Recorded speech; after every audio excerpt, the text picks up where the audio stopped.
This is live. No editing. I mean, I'll edit it. Oh, I should have spat out my gum beforehand. Shit. Anyway. What is this, Julianne Moore in Lost World? Yes. I give you my gum. I'm Vince Vaughn. Why am I Vince Vaughn? Because I don't want to be Vince Vaughn. He was the coolest character in that movie. No, he wasn't. Yes. Like, Nick Van Owen is a hero. He's the one who let all the dinosaurs go. He's the one who, like, ran back and saved the baby T-Rex. And he's the one that, like, got the military to come. Okay, one, it's scary how much you remember that movie.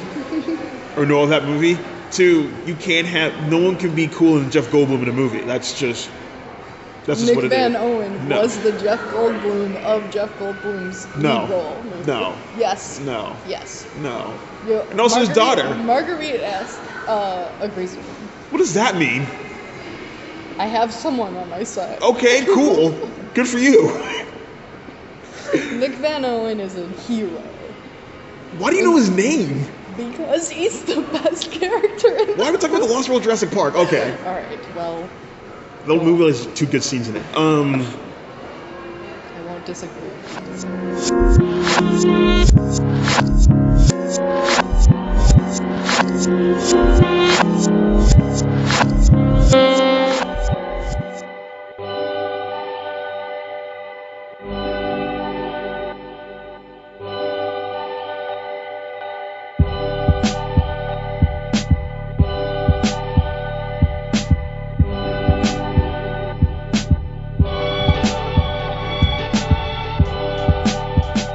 So hi. Hi. I don't have a name for this podcast. I don't know what this podcast is called yet. There's no name for this. Top 40 with Shelby. Okay. Top 40 hits on the Billboard list. Yes, this is Casey Kasem. Twisted. Okay. So this is the second episode I'm doing about the subject. Hopefully, once I get around to actually editing it, I'll have the first one I did with my friend James up first, and then this one. But to kind of set it up, the BBC did a list 3 years ago now, I think, something like that, where they asked 177 critics around the world what were the 100 best films of all time from the 21st century to now. So 2000 to 2015, 16, what have you. And I saw that list. It was, I think, around August. So if you know anything about like critics or how film seasons go, or just like kind of how it goes, August is kind of like a dead year. August is a dead period. Like it's just after summer season. It's before fall film festival season, so there's not really much going on in August. That's kind of where studios dump their shitty movies, and it's like, hey, no one's paying attention. We'll just put this out here. Right. So that kind of made the rounds on social media per se, and got a lot of attention. So I was kind of inspired by the list to try to do my own, and I didn't get 177. I wanted to do more. I'm very lazy. But I got enough people to try to do the list, to contribute. Again, it was the top, any film, documentary, whatever, even music video. There's a couple of music videos I got as well. From 2000 to 2000, late 16-ish. Oh, I didn't know people submitted music videos. Yeah, someone submitted Beyonce's Lemonade, which was fine by me. Yeah. That would be an interesting list, separately. Music videos. Oh, yeah, that would be. Yeah, that would. I mean, I don't know enough about music videos, unfortunately, now to contribute, but that would be interesting nonetheless. But yeah, I came up with my own list, and I released it. I had it for a while. I was like a few months ago, I was like, I should probably finally put this thing together. So I did. Share it on Facebook. I still got to share it on Twitter. And people responded to it, which is a lot more than I thought. No one pays attention to what I do, which is fine, which is like I wanted. So people responded to this one, and I thought it was really interesting to kind of get what people thought of it. So I did my first podcast with James about it, and now I'm here with my friend Shelby. Hello. How are you? I'm doing okay. Just okay. Just okay. But this is brightening my day, so. Oh, good. Yeah.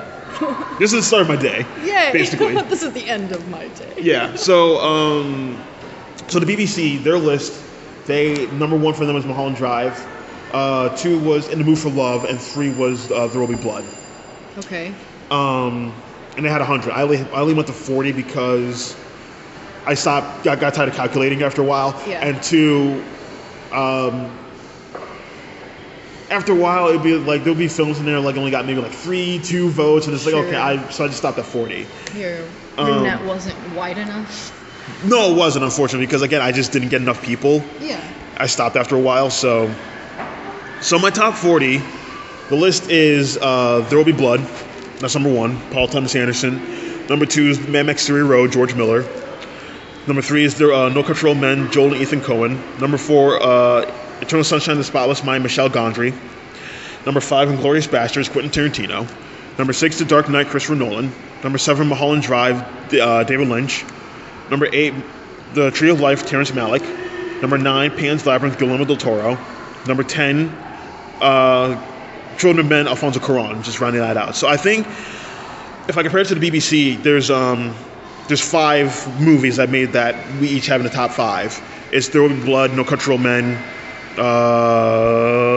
Mulholland Drive, Tree of Life, and I believe Eternal Sunshine, if I remember correctly. Yes. Okay. So that's the top 10. So, I think, was there an age range with the people that you were asking? No. Like when you started? no. And do you find that there was a median age range after you finished? Like, No, I tried to be as all over the place as possible. I wanted to get people I knew could fill out a list like this. And I also wanted to get people that would have wildly different tastes than me. okay. And I got people who are younger than me. I got people that are older than me. So my other criteria is not criteria, but the only thing I was just looking for is like one, I wanted women. I wanted a lot more women than men. And Because my point was, I don't think enough people, at least my age, have seen Mulholland Drive. Like, they've heard of it, but they have never watched it. interesting. So I find at least a lot of people that I hang out with day to day have never seen it. Like, I was the one telling them about it, like making them watch it. So maybe like that's why it's so low on the list compared to theirs. I mean, it's still in the top. One. It's still. I mean, yeah, it's still in the top 10. So it's not like It's not like it's not on the list at all. right. But Which I'm glad it made the top 10. But it's not. For BBC to say it's number 1. Yeah. There is still like that drastic difference from 1 to 10. Okay. Well, I mean, So- on mine it's 7. So I didn't 7, think okay. it was that big of a drastic leap. I know the biggest drastic one for me on this list was again they had Mulholland Drive, not Mulholland Drive, In the Mood for Love. One Car Wise, In the Mood for Love. Is number 2 for theirs. On my list, we'll get to it. It's in the 30s. That was the biggest discrepancy. Well, then there again. Yeah. I don't think many people have probably seen it. Like, I think we're talking about millennials. yeah. Okay. And then on the other side, Dark Knight is number 6 on this list. And for BBC, course. it is, I think, in the 30s. I'm going to say 31, something like that. That's what I'm saying. I think whether you wanted it to happen or not, you still did get a convergence of types of people. that Oh, were- sure I did. Yeah. And like, it's interesting to me that it's kind of predictable in that way. Like, of course, The Dark Knight is on Yeah. like high up because everyone our age loves that movie, Right. Like, to an excessive extent. Yeah, I don't like that's in the top 10, but I'm not going to. Yeah, you can't afford to. No, I can't. I can't. Erase the number. No, yeah, I can't Voter smudge fraud, them. voter fraud. Right. I can't smudge. No, if it was photo fraud, this list would be a lot different. So I can't smudge the numbers in those regards. Yeah. Hell, I'm not surprised that There Will Be Blood's number 1 at all. I wanted No Country for Old Men to get number 1. It was close, really close, but what can you do? There Will Be Blood. I'm kind of surprised that was number 1. It was kind of not overwhelmingly, but it was the lead. It was like a clear lead. Like I just feel like Fury Road is like right behind it, but There Will Be Blood is number 1 for sure. was Fury Road on the BBC's list at all? I believe so. It was. Yeah. But not high up. No. So that was probably a huge discrepancy too. And that I feel like that is another one that defines like this, like people who are middle-aged right now or like quarter-aged right now.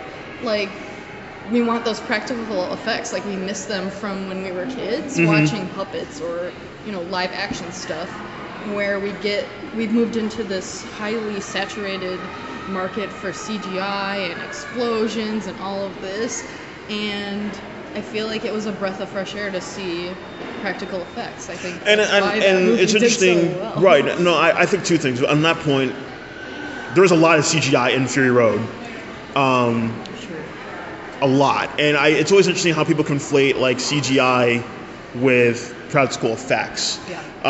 And I don't know if many people know the difference. For some reason, I'm thinking of Blade Runner 2046. There was that one giant pink hologram that points at Ryan Gosling when he's walking. That's not CGI. They use like a smoke machine with that, so that's really cool. Yeah. So it's like a lot of people assume that's CGI, but that's not the case. Yeah. And also, when I did, and this is something James brought up in a podcast I did with him, which is a good point. When I started this list, 2015 just ended. So a lot of these, and high on that. Yeah, and I'll go into stats later on, but 2015 is the most represented year in this on the list. Okay. So, and it's real, and that year's fresh. That's right. Why I was going to ask, like, if you were to do it now, like the last couple of years, I could almost give you the new movies that would make it. You know what I mean? What would that be? Get Out, Hereditary. I think Get Out for sure. I think I think I'd be interested in Get Out would be in there. I know Get when Out I. For sure would be. I don't know. I think it would be. I'd be interested if it would make the case. Hereditary, I think, would be on there too. That would be interesting as well. I know. I released my individual list after I did this list, and I know for me, I forgot A Girl Walks Home Alone at Night, and I was pissed about, like, I almost threw it away. I was like, I already did it. Yeah, so it's like I forgot that. I think Moonlight would be in there for sure. Oh, yeah. And for me personally, Assassin. How Hassan Hussein is the Assassin from 2015. That'd be in there. I was gonna say John Wick. Like John Wick, maybe. Yeah. So it's like so if you're looking at maybe like 2016. Yeah. To 2016 to now, I think Moonlight would definitely be in there.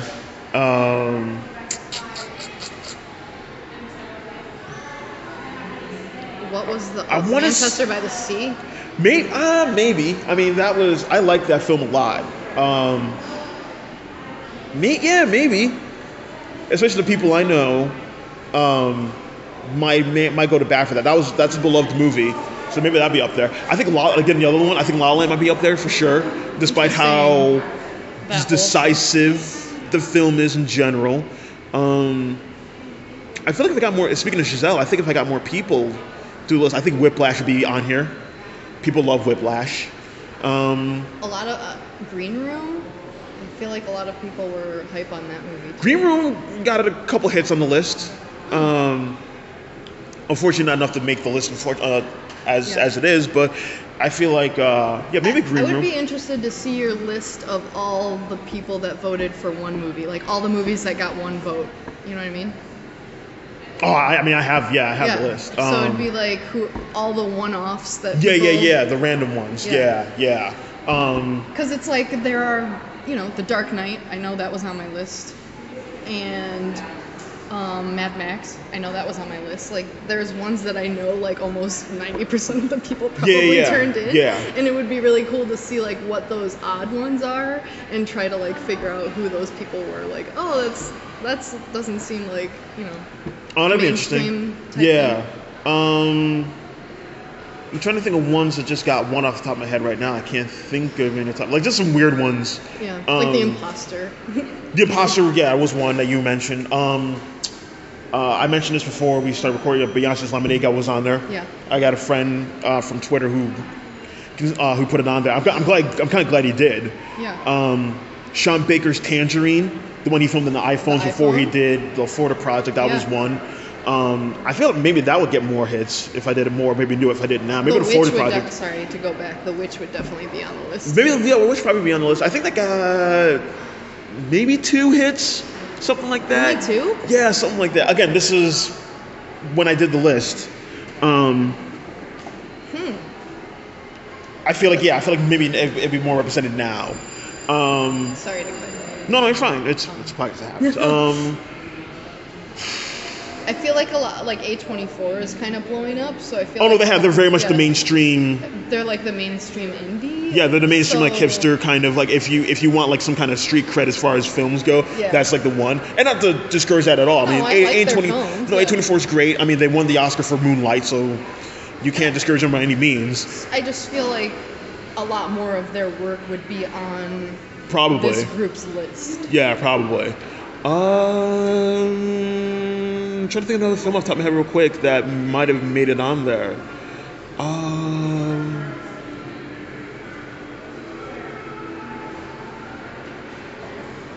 See, I was gonna say Shape of Water, but I don't know if that'll make it on there really. I think it would. Oh, I forgot about that. Yeah, I don't know if it would, honestly. Really? I don't. Are you thinking about the people that you asked? No, I'm thinking in general. I think the people I asked, it would probably be on the list. It would probably be low on the totem pole, though. Really? Yeah. I want you to do this list again. I don't. I want to do another list. A different list. Yeah, I got it in mind, and I told one of our mutual friends about it. I'm still trying to figure it out. Well, maybe after we're done. Okay. Yeah, I don't know if Shape of Water would make it on there, honestly. It's pretty. I'm gonna disagree with you. That's fine, and it's pretty decisive, especially kind of what again. It kind of has to be correlated into award season, so it's kind of decisive in those regards. Again, I think people will go for it. I just don't know how many people will go for it. That's my thing. Would it be on your list? No. Like we're talking about Century. Like no, it wouldn't be on my list. Century? Yeah, from 2000 to 2017, 18. No, it wouldn't be on my list. It's too new. True, but that doesn't mean it's not as good. Time matters for me. Like a film needs to be out there. I do agree. It does need to be good 20 years from now. Yeah. I need to feel the same way about it. I guess that's why. Or not feel the same way, but like I need to. No, yeah, tastes change, people change, and it doesn't. That's why it's cool that Vertigo is now considered the best film of all time by the Sight and Sound, because. That is really cool, actually. Because for a long time it was Citizen Kane, when they started in '58. Yeah, and it's like, come on. Or 62, whatever, or 58, 62, what have you. It was Citizen Kane for the longest time. And now Vertigo is now considered the best. And again, that's changing times. That's taste. Looking at a film a different way. Mm-hmm. Maybe getting tired of Citizen Kane being number one. Yeah. Which is fine. That's like the eye roll when someone in class would be like, my favorite film is Citizen Kane. Yeah, and I love Citizen Kane. And everyone goes, okay. Yeah, and I legit love Citizen Kane, but I'm glad it's not number one now because now you don't have jerks like you who hate Citizen Kane because... No one likes to interact with Citizen Kane as a film. They like to think, oh, it's number one. It's like, well, no, it's actually a good film if you actually engage with it as it should be. So... I was actually just having this conversation yesterday about how it's almost hard for people living now to imagine seeing something new for the first time. So... Citizen Kane is a great movie because it is a great movie, and like it might have meant more back then because it was so new. Like nobody had seen anything like this before. Like even the first Montage Theory, all of this. Like, could you imagine like seeing a montage for the first time and like connecting that in your head? Like it just like you said, it just changes over time. And it's not that I hate Citizen Kane. It's just like you said, I'm just tired of talking about it. Like, let's study a different film for the same stuff. So that's all. I like the 10 that kind of rounded out the list. Again, The Dark Knight's in there. Mm-hmm. Tarantino's in here. I mean, okay. I'm surprised Kill Bill isn't higher. Like that Inglourious Basterds. Well, yeah, the thing Tarantino movie? Yeah, no, I'm not surprised about that at all because I feel because I remember when that came out, when Inglourious Basterds came out, for a lot of people, and this is going to blow your mind. This is kind of weird to me too. That was kind of like the first Tarantino for like a wide majority of people. You know what? I feel it because especially like, and that was like his best. I think box office until Django, of course, but that was his best like box office earner at that time. no one really, Grindhouse didn't really do anything, Yeah, unfortunately. unfortunately. And then Kill Bill was interesting on this. Like, so my criteria for this list was, I only have two things. Like, it had to be a film. Didn't matter. It could be feature length. It could be a short film. It can be a documentary. It could be whatever, just as long as it's a film. And it had to be from 2000 to whenever I started then. So it had to be within that time period. I got a number of people who gave me some lists like, nah, man, that's 98, that's 99, like whatever. I had to take those out. But Yeah, how many Fight Clubs did you get? none. I think I got Elizabeth, one of them. Yeah. What? Yeah. I mean, Elizabeth. A lot of people love Elizabeth, which I do too. It's a great film. That was like, that's 98. You gotta take that out of here. Sorry about it. Yeah, sorry. Like, listen, I like Elizabeth too, but so it had to be ranked. So it had to be number one through at least 10, at most 20. And I had some friends. I had beloved friends who gave me like 30, and it's like, it's you, a lot, whatever. Yeah. Which kind of hurt some films, because it's like, if a film was on there, it'd be like, oh, it's number 28 on the wall, that kind of drags it down. Yeah. So that was criteria. So it's like, I wanted people to let them have the choice of what best meant. Okay. If it meant something to you, if you objectively like it, if you just loved the film, if you thought it was funny, like whatever that meant.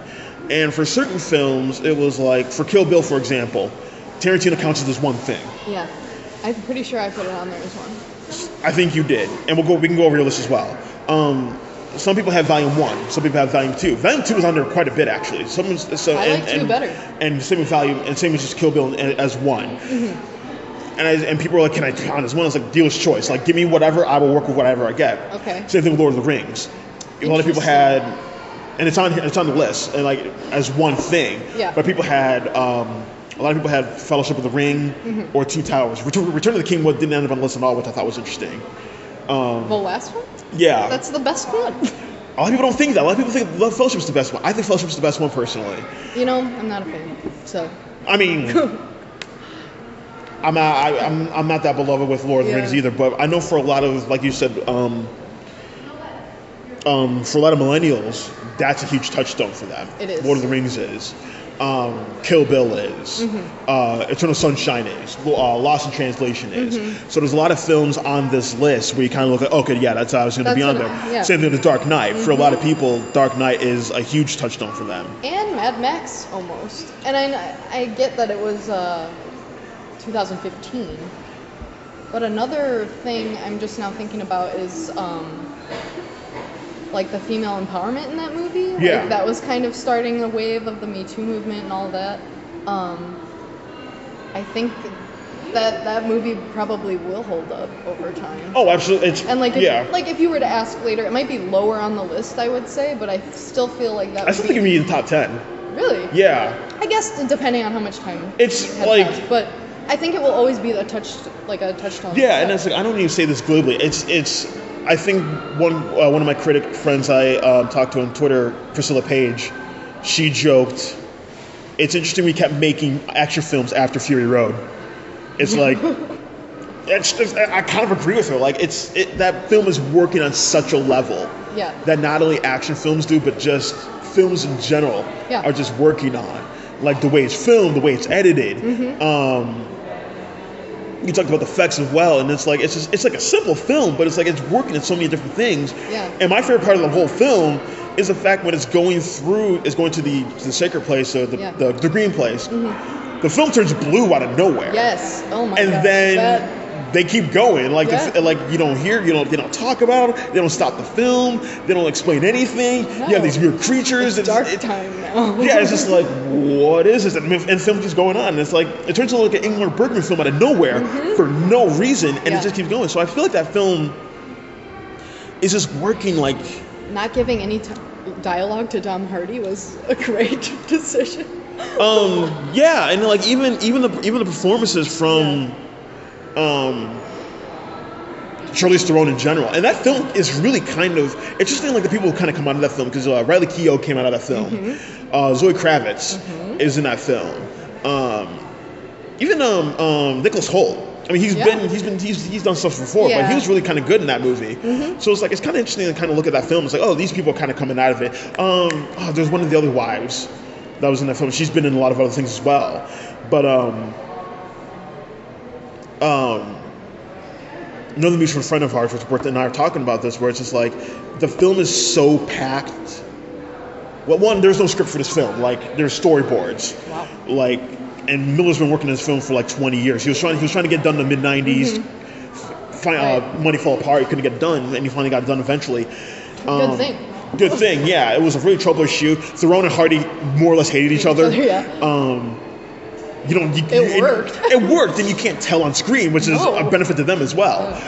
But like, this film is so packed with detail.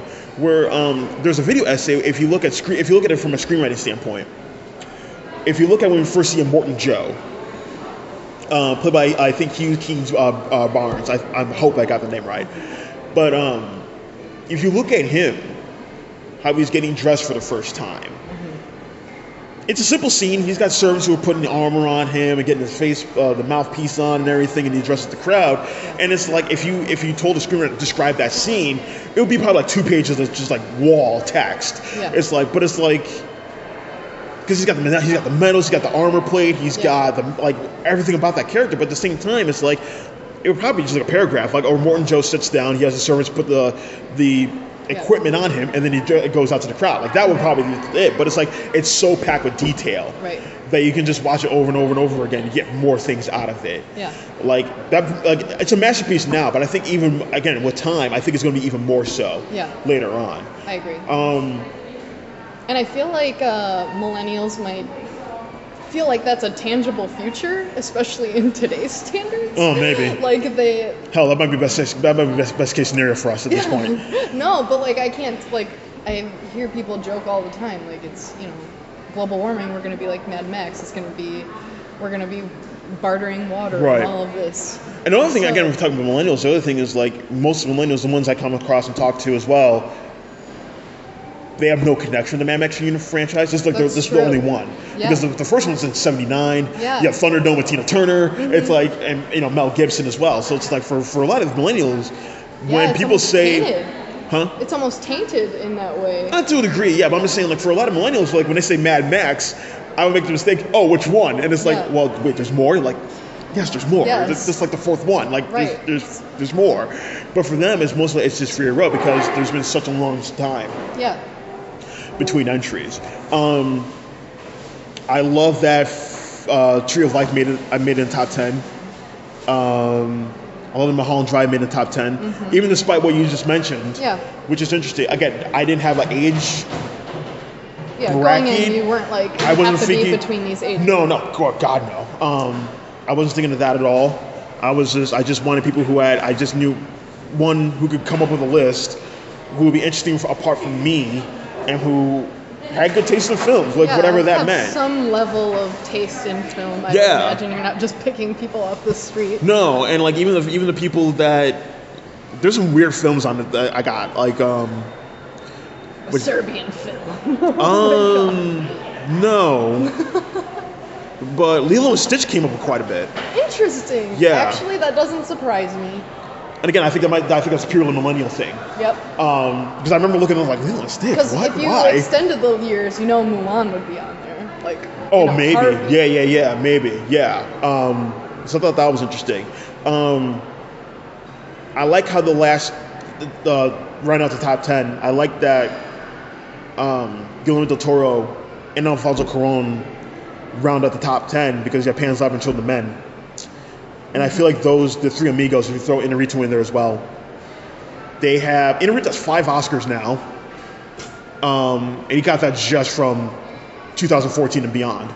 Cuarón won for Best Director for Gravity, and then Guillermo del Toro won... Or editing? I think he won for editing as well, so he has 2. I think. And then Del Toro won for Shape of Water, so he won producing and directing it. So you're looking at maybe like 9 Oscars for those 3 guys in like the last handful of years. Yeah. I think they've really influenced how filmmaking has kind of changed in Hollywood. Interesting. Over especially this past decade. Those are kind of the filmmakers that are kind of like hot right now. I feel like I need to watch Children of Men again because I've only seen it one time. And when it first came out, and I remember not really liking it that much. So like it being so high on this list, like it makes me want to revisit it. Yeah, and that was on my list. I remember. And I know you love that movie. Yeah, I know. When I first did my rendition of the list, I didn't have it on there, and then just kind of thinking back, like, oh, I can't turn this list in to myself. Yeah. Without having Children of Men, like it would just be preposterous to not have Children of Men on here. Just considering, like, there are things in that movie I still want to ask Karan how he did it. Like I do remember a couple of scenes being like, wow, this is really beautiful. Like the car, like the stuff with the car. It's like shot, he's gone into detail how he did the car shot. I'm not even interested about that. I'm just like the shot at the long shot towards the end, just kind of going through the building, wrecking. It's like, how did you piece this together? Yeah. And Karan, that's Karan's thing, are long takes. Yeah. Especially when he's with Libisky as well. It has one of my favorite ending shots in recent memory. Spoiler for a movie that came out 12 years ago, but Clive Owen dying. And cuts to black. You have the title screen, and you hear the sounds of children, and how powerful that is, because you don't have children without the movie. You don't hear the cries, and to finally hear them at the end is powerful. Great beginning, the Warner shot, the explosion of the coffee shop, and everything like that. And then just like even Inarritu, because Inarritu was on this film, he has Berman on here. Just seeing how influential like their kind of movie making is really interesting. And of course, they've all won Best Director now. Yeah. And how I've said this, I'm on the record for this. Inarritu, his career kind of hurts my feelings because I loved his beginning career, and I kind of hate his career now. Yeah. The bigger, more mainstream and popular he's gotten, like the worst his movies have gotten for my money. Yeah. And too much pressure now. What do you mean? I don't know, maybe producers are, like, because he's so hot now, like, he's blowing up, that he has less control over his own projects? I don't know. I mean, he hasn't done a feature length. I mean, he had the virtual reality movie that premiered at Cannes this past Cannes. I didn't hear about that. And then his last feature film was The Revenant with DiCaprio, which is DiCaprio's last film, actually. So yeah, it's like when you kind of look at how people kind of consider highbrow, top-notch, quote-unquote directing that gets people in seats or that's going to win you awards, the Three Amigos are kind of what is the standard right now, which I find interesting. Why? What do you mean? Why? Are you shocked that they're on your list, or were you expecting them to be on? Oh no, I was more than expecting them, just because of how popular they are, how big the films are. But you think, looking back, that they're like, for this era, like they will be the ones that we're studying? Yeah. Well, because I always feel like there's like every decade there's like one director that kind of sets the bar throughout the rest of the decade. You look at the 70s, it's The Godfather. You look at the 80s, Raging Bull. 90s, I think it's Goodfellas. 2000, I think it's Lord of the Rings. Okay. This decade, I don't know. I mean, we're still in the decade, so I don't know what it is yet. The past decade, like 2000 to 2010. I think it's Lord of the Rings for that decade. But for like the 2010s and on, I don't know. We're in the middle of it now, so I don't know. But maybe at the beginning of the decade. But when you kind of look at the filmmakers, that kind of like, oh, these are the big guys. It's going to be the Three Amigos. What will be that movie? I don't know. I think it might, and actually it's number 11 on this list. The Social Network. I think Fincher would be a high up there. I mean, Fincher hasn't made a film since Gone Girl. He had a couple of HBO projects that kind of unfortunately fell apart. I will say, over time, Gone Girl has become one of my favorite Fincher films. I think that might be another film if I did it again. Oh, Gone, yeah. I think that'd be up there for sure. It's on cable a lot. It's gone. I think a lot of people It's replay value. Yeah, it has replay value. It's really rewatchable. And with Sharp Objects coming out, people will probably revisit. Right. Yeah, by Gillian Flynn. And I feel like, because when that film first came out, I don't think people kind of understood what that film was doing. Especially men. I don't think a lot of men were comfortable with what that film was doing. And I feel like now we can kind of look back like, oh, this is what it was. Because I remember when I first saw it, I loved the ending. Me too. And every man I would talk to hated the ending. I was kind of like, wait, what? Like, how do you get the ending? They don't want to be him. Oh no, I mean it's very obvious. I mean once I sat down and thought about it for like 2 seconds, like that's they're scared. That's obvious, but it's like that's dumb. It's like what? Like how else is the movie supposed to end? Like that's what I loved about it. Don't let your woman get bored. And I was like, I love that Fincher. He was a perfect guy for that film because he almost filmed like a comedy, and that film was very funny. You know, it is, but it's so good. Like it hits me like so hard because I don't know. It's just I feel like it was the first time I got like Fincher doing a female character that I liked or like wanted to know or like get to know. That's all. Okay. So that's number 11. Number 12, Spirited Away. Of Again, course. not a surprise at all. Like not surprised. Yeah, I mean. Gosh, I feel like we could have picked like I could have wrote this list myself. I mean, the ones that will be win. I don't know about that, but like, I mean Miyazaki. He's a Hall of Famer, first ballot Hall of Famer. I'm surprised Princess Mononoke wasn't. Well, that's 97. But wasn't before Spirited Away. Wait, what do you mean?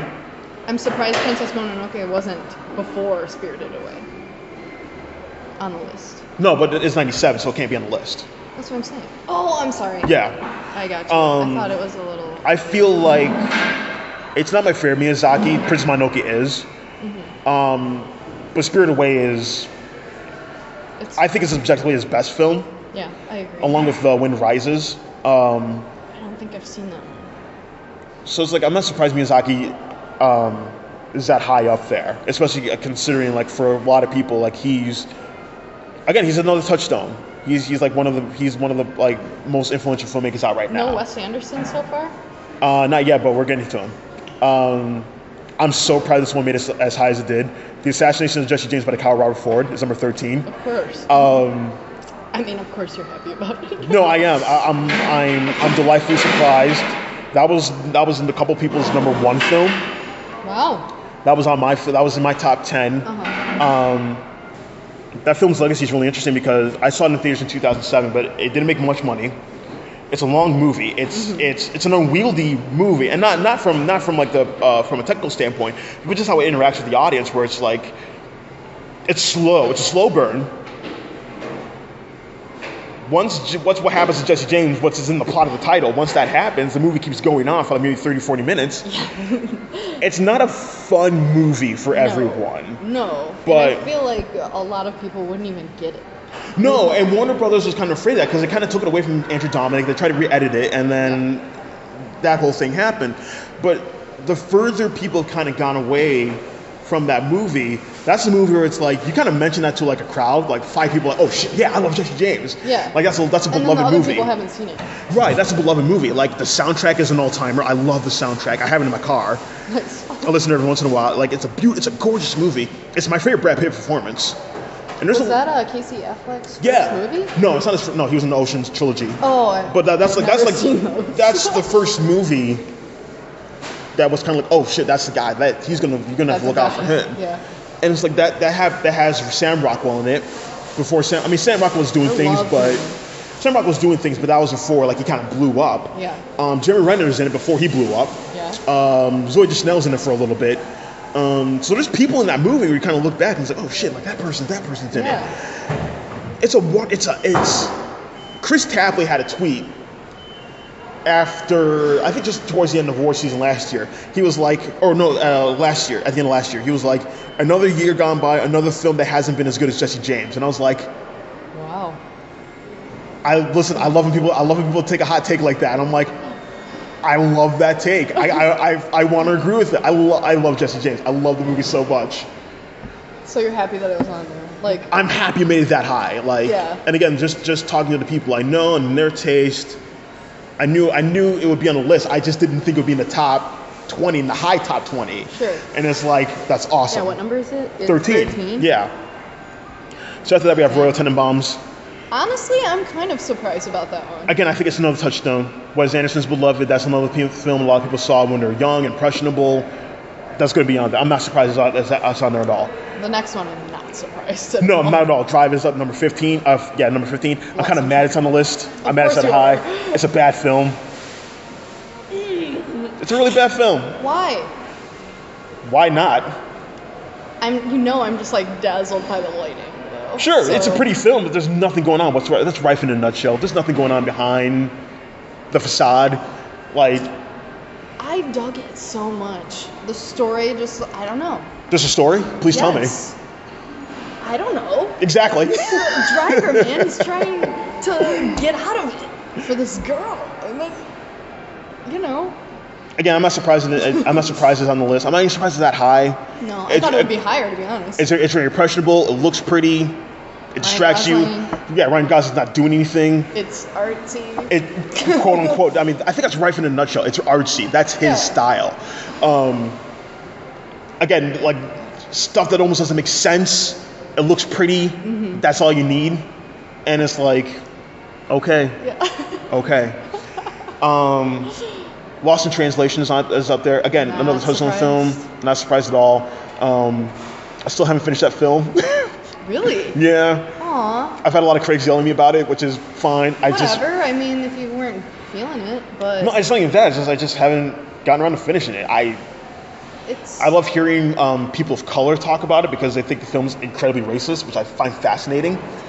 Whoa.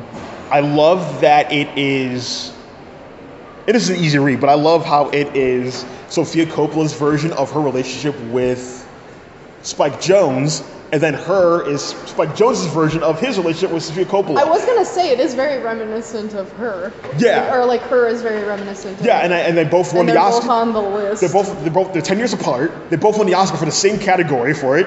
I love it. I love the narrative of it. I love that Rooney Mara is And dressed. I love that Scarlett Johansson is in both. She's in both. Rooney Mara is dressed like Sofia Coppola and her. It's like I love it. I love the yin and yang. It's like, no, this is my version of the story. This is my version of the story. I love the yin and yang of it. It's fascinating. Zodiac is number 17. Kind of surprised it's so low, but I am too. I'm not. Obviously, I'm not surprised. I'm not surprised Social Network's higher than it because Social Network is almost like the pop version of Zodiac. I've never seen The Social Network. That's fascinating. I wasn't into it. Which is it's a brilliant film. Yeah. I've heard. It might be. I think Zodiac is Fincher's masterpiece. Yeah. I think it's the most Fincher film, especially how personal he is to the material. It's the most Fincher film? Yeah. Wow. Just because how personal it is for him. He was a Okay. kid during the Zodiac murders. So, like he lived in that city. Oh, I thought you were talking about The Social Network. Oh no, Okay. Zodiac. Yeah, okay. Yeah, definitely. But I feel like Social Network might be his best film, his best put together film. When that movie came out, I feel like I wasn't on the Jesse Eisenberg. Like I couldn't watch him for whatever reason. Interesting. Now I really like him a lot. Yeah, and it's funny because when you watch Social Network now, or back then 2010, it's like, oh man, they're really putting Zuckerberg through the ringer. Like they're kind of hard on him. You watch it now, it's like, oh, they didn't go far enough. Yeah. they didn't go hard enough on him. They should do it again. Yeah, they probably do it again and like the water drinking at the at the Senate hearings. But Social Network is an amazing film. Like I'm gonna watch it eventually. my favorite story of that film. Yeah. And I think I told this on the podcast with James, and I'm going to tell it again, where the script comes in at 165 pages. So it's a long screenplay. Yeah. When you watch the film, it's an hour and 59 minutes exactly. That's not bad. So what happened was, Fincher went to Sorkin's house with the script. Okay. He had I don't know if he timed on his phone or he had to stop it, had actually stopwatch, but he said to Sorkin, we're going to read the script as fast as possible and see how fast we can do it. We're going to time it. And they did, and it got into 2 hours. I love that story. I love that he basically did like the Howard Hawks thing, where like we're going to read the script as fast as possible. Yeah, because you watch that film, the actors are talking so fast, so quippy, so snappy. Even the editing is like boom, boom, Chris, cut, boom, boom, boom, here. And I love that he did that. I love that he took this gargantuan screenplay that Sorkin won the Oscar for. Mm-hmm. and they said, we're going to make this as fast as possible. We're going to get this under 2 hours. And he did. That's impressive. Like, under the wire. Like, I love it. I love hearing that. I like that. That's cool. No, but I think Zodiac is a masterpiece. I think Yeah. Zodiac might be one of the best films on this list. So you think it should be higher? Maybe? I don't know. I mean, I don't know about higher, but I'm glad it's on the list. That's another film. Again, 2007 was almost like a peak year for cinema in recent memory. Like, there's a lot of films on this list, and we already gone through. I was gonna say 2010 probably is on there a lot, or 2010's on there a lot. 2011's on there a lot too, but 2007. That's It's a special year for a lot of people. I know for me, that's like my favorite year in recent memory. Is that? Because that's There Will Be Blood, No Country for Old Men. Yeah. 4 months to Zodiac came out that year too. Zodiac came out that year. Jesse James. Oh my gosh. Okay. Michael Clayton.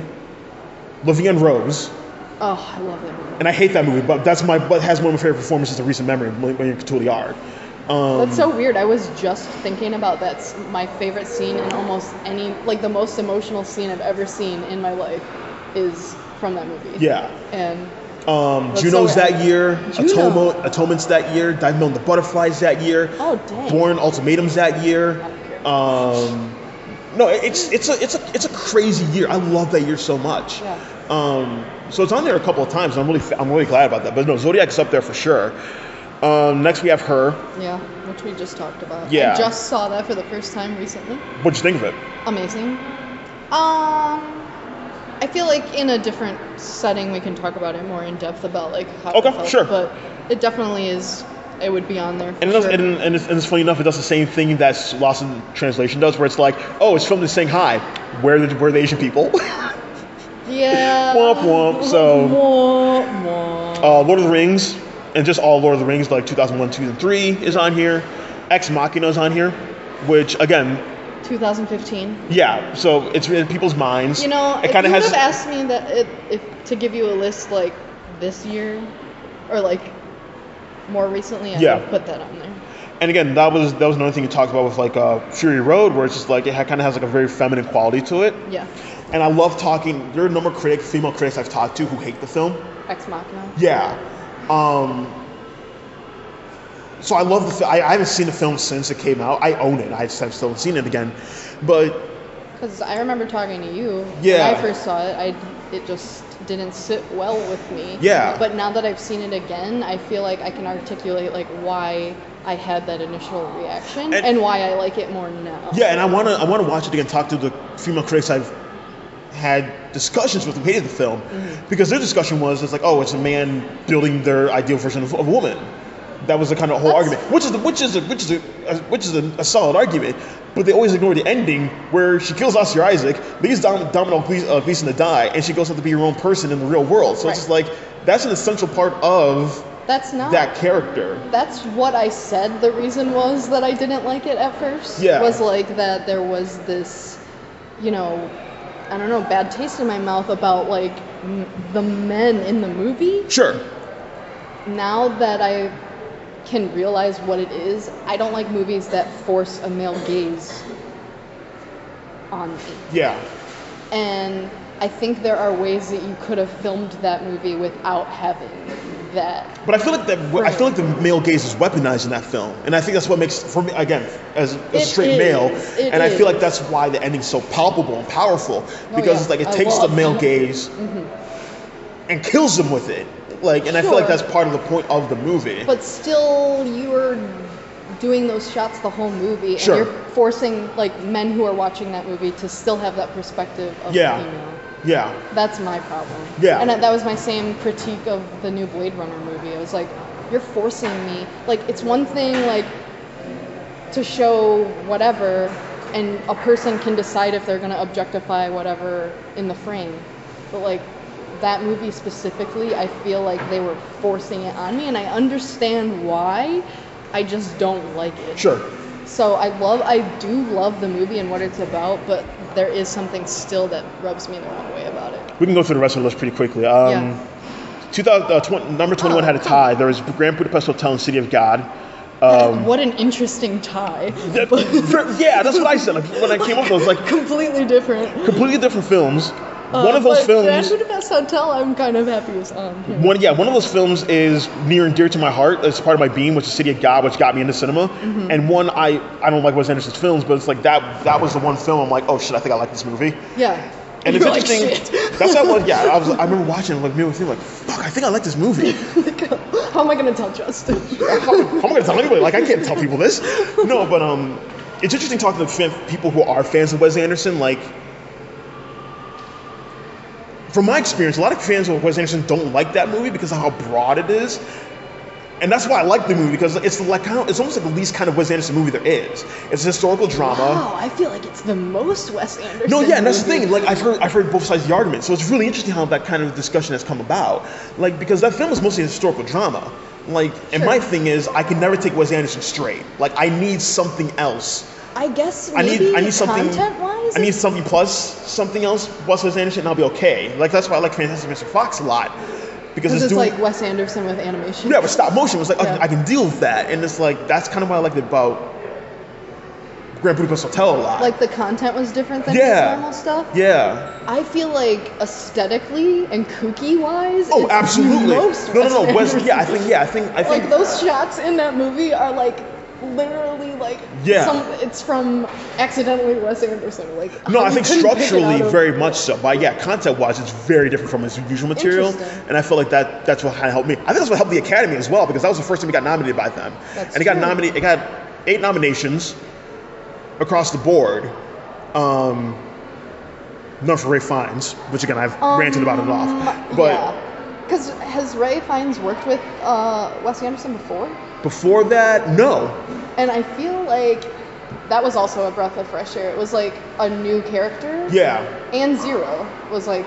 Yeah, Tony Revolori, which is his first film. He's kind of gone on to some more other things as well. So it was like Wes Anderson's frame. Yeah. And then it was like new stuff. Yeah. And I think for like even the Academy or myself, other people, it was very palatable. It's like, oh, okay, I can work with this. Mm-hmm. Okay.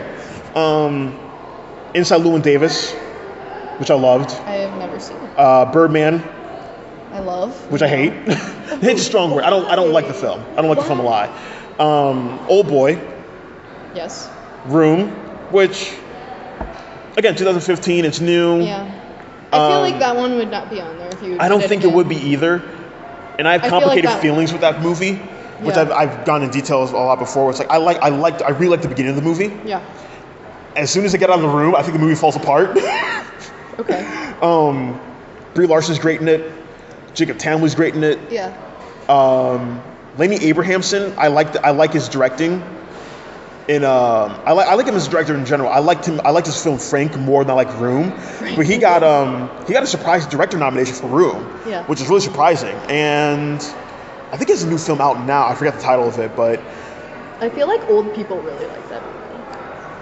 A lot of millennials like the movie too. I don't know. I just remember my grandma being like, "It's the greatest movie." Oh, interesting. Like all of her friends really liked it. Interesting. Again, another 2015 movie, Inside Out. Boyhood. I don't know if that would be on there either. I think no, probably not. Boyhood, yes. Boyhood would be on there. Zero Dark 30. Yeah. Gravity. Yeah. The Incredibles. The Incredibles is kind of was like a shock to me. I had one of my friends, one of my good friends. He was talking about the sequel. He was like, if that movie came out any later, it wouldn't have done as well, because there's enough time gone by for millennials. Again, 2004, sweet spot for millennials.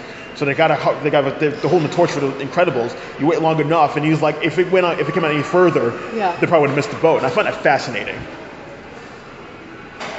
Yeah, I agree, because I don't think like my brother is in a different generation than me. He's younger than me, and he's not about it. He had never even heard of it. Right. You know what I mean? And it's like, it's funny to watch Disney and Pixar's kind of arc also. Is like, what kind of movies are they putting out now? Mm-hmm. As opposed to like, I feel like when I was a kid, it was so much different. Yeah.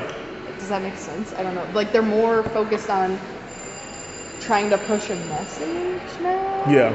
Where it was more, I don't know, like being yourself was like the key thing in the movies when we were growing up. Okay. What? Nothing. That's all I got. Okay. The Departed Still haven't seen it. was really high on a number of people's list. When it popped up, it was high up there for a lot of people. This next tie is hilarious. I've gone on record for The Departed. It's a bad good movie. Yes. You've told me, but It's Scorsese leftovers. Everything in that movie he's done better in other movies. Yeah. And this pisses me off to no end, but for a lot of people that was the first Scorsese movie. How? And that's my question. Like, No. you didn't flip through channels and come across Goodfellas accidentally? Like, Come on. like, Come on. yeah, but for a lot of millennials, that's the case. I'm just like, that makes no sense to me personally. And this is another dick thing. It was just like everyone was like, it's the greatest movie I've ever seen. And I'm like, I doubt it.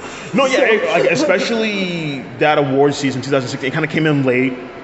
But it was kind of like Scorsese's going back into the gangster drama. He's got like a loaded cast. He's got Nicholson, DiCaprio, Yeah, so Damon, many, Wahlberg.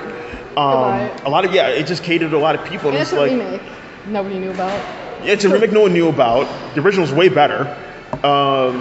Scorsese didn't watch the original just because he didn't want to influence how he's going to make this one, which makes sense. It's got a lot of people in it, but it's just like, yeah, I remember watching. I'm just like, I was kind of taken with it at first, and the more I watched, I'm just more like, oh no, that happened there. Like, what is it? It's like a hodgepodge of all the Scorsese films. But no, for a lot of people, when it appeared on the list, it came up high. 32 is another tie, A Separation and Brokeback Mountain. Yeah. That's a great double feature. Yeah, I know. That's what I was saying. I think A Separation is the best film on this list Really? by a good You distance. just said Zodiac was I said Zodiac was one of the best. one of. So A Separation. I think A was the Separation best. is the best film on this list. best. Like, A Separation is an amazing film. Okay. I'm glad A Separation even made the list. Yeah. I love that Brokeback Mountain made the list as well. I think that's another turning point You think so? for the LGBTQ community. Oh, sure. for Oh, okay, for that. Yeah, for sure. And I don't know, maybe. I guess for straight people too. I mean, And I it was the remember- first time I remember we had gotten watching. that kind of dynamic in a big movie with like big actors. Yeah, It's like, I remember watching that movie again recently, like maybe like 2 years ago. That was the last time I saw it, like just the whole thing. It still packs a punch. It's still Yeah. powerful. It's still a beautiful film. And I was listening to the Blank Check podcast because they just did Ang Lee's filmography, and they got to Brokeback Mountain, and they kind of reminded me like how young everyone in that movie is. Like Heath Ledger's like in his he's like the oldest person in the cast, but he's not even 30. Yeah. Anne Hathaway's like in her early 20s. Yeah. Same thing with like Michelle Williams. Well, yeah. And like they're fucking young in that movie, and it's just like to be that young, to be helmed by one of the best current directors, Yeah. kind of steer you along, and to kind of make that material. It's really impressive. Well, look at where their careers went after that. I mean, Oh, very much so. unfortunately, Yeah. not Heath Ledger, but I mean, even Heath Ledger, because he won the yeah, Oscar for sure. The Dark Knight, but like Gyllenhaal's his probably was cut short. I should unfortunately, say. yeah. But even like Gyllenhaal is He's probably one of the doing way best. better things now. He's probably one of the best probably one of the best actors working now.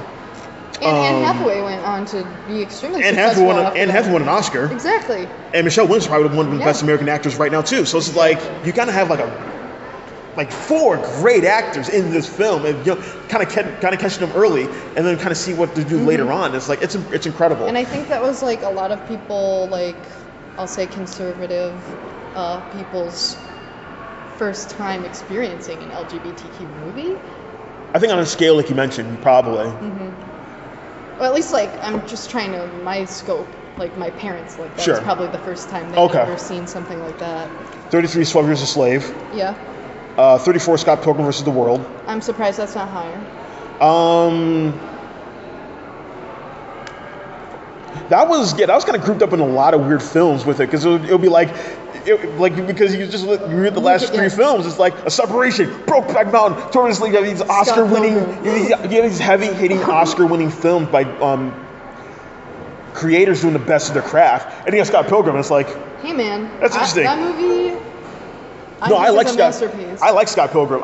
My friend, a mutual friend of ours, just showed it to me recently, a couple years ago, and it's like, I love this movie. Yeah. I feel like it was too early for its time, If it came Really? out, because it's a deconstruction of a superhero genre. There's not, when it came out in 2010, there's not many superhero movies there. So you think if it came out now, like, Oh, everyone would be on? It'd be amazing. It'd be like, Yeah, because it didn't make the movie. It didn't do that well at the box office. that's the movie I've seen the most time in theater. So it's like if it came out now, when people keep saying they're tired of superhero movies, but the numbers say differently. If it came out now, we've had enough of the MCU. Yeah. We've had whatever DC's doing, whatever Sony's doing. Like, we've had enough of these films to be like, oh, it could be, now it's a tangible critique Yeah. of what this genre is. It came out too early. That's a shame. That makes me Very kind much of the same. sad. Yeah, because that was the I first- love that movie. As soon as it ended, that was the first thing I said, like, oh, this movie came out way too early. Oh, that's... You're a And even, prophet, man. and even the people in that film, it's like, again, you want to talk about catching people at the right time. Chris Evans is in there, Yeah. Anna Kendrick, Yeah. like even just the women alone. It's a Brie Larson, Yeah. like. And it was all before they, like, I think it was before Aubrey Plaza was in Parks and Rec and all Aubrey that. Plaza as well, Yeah. Alison Pill, like Roy Culkin kind of steals the movie Yes. in short order. It's like you had a lot of young people in that film, which is like now you kind of look at them, it's like, oh shit, now there's not a lot of good things. Yeah. Again, Brie Larson's an Oscar winner. It kind of has meme humor, which It does, yeah. which wasn't a thing at the time. No, Like, not that we so- know as now anyway. Yeah. So I feel like you're right, but that kind of makes me sad. But also now it's a cult classic for us. It is. Yeah, it is a cult classic. The Force Awakens. I got Can you please kicked out. explain? Get back to the list again. Come on. Oh, I'm on it. 35. The Force Awakens. Yeah, Force Awakens again, 2015. I disagree with that. Why? Should not be on the list. Because, like, even if we're talking about, like, Star Wars movies that came out after that, I feel like Rogue One is my favorite Star Wars movie of all time. It's funny, like, I love, like, I remember being in a comic book shop. Because that's interesting, because Rogue One is interesting in my book, because I remember being in a comic book shop, and there were a couple guys just walking around, they were talking about Star Wars, of course, in that setting. And one of them was like, oh, Rogue One's the worst one. Like, oh, I agree. It was like just nonchalantly. I'm like, What? wow, that's interesting. And it's like, to kind of hear that and to hear like Rogue One is like the best one, like, again, it's really interesting to hear like two sides of the same coin. I will go on record, I'm not like a Star Wars diehard or anything, but I will say, like, I feel like Rogue One worked so well, and I have watched that movie probably more times than any other movie I've ever seen, and I just put it on all the time. I just think it's so good. And compared to The Force Awakens, which came out, I was so disappointed in that one. And I feel like I can't believe that's on this list. Who put that on there? Give me these people's names. No, stop judging people. I want to know why. I'm not judging them. I want to know why. No, you're judging them. I want to know The why thing- they liked him. that was a new film in the Star Wars canon. That was kind of like, hey, we're sorry about the prequels. Here's a new version. We hope you like it. It's a remake of the first one, basically. I liked it better than the most recent one. I remember I watched that film recently, Force Awakens. And I liked the film a lot more than I was expecting. So it's like, yeah, it's interesting that they made the list. But I feel like that was just the entry point for new generation Star Wars, and I feel like that's what people really like about it.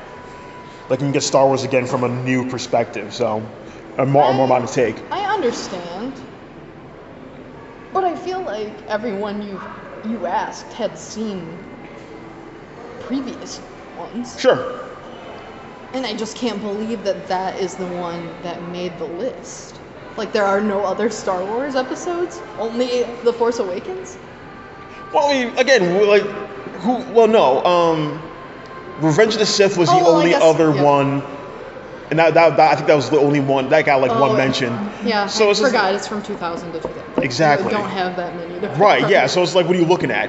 And again, like when I did the list, it's like that was Star Wars, like the only Star Wars. So, yeah. In the Mood for Love, again, as I mentioned, That's really low. It is. Well, compared to the BBC, but again, I think that's probably another one people haven't seen as much or as popular.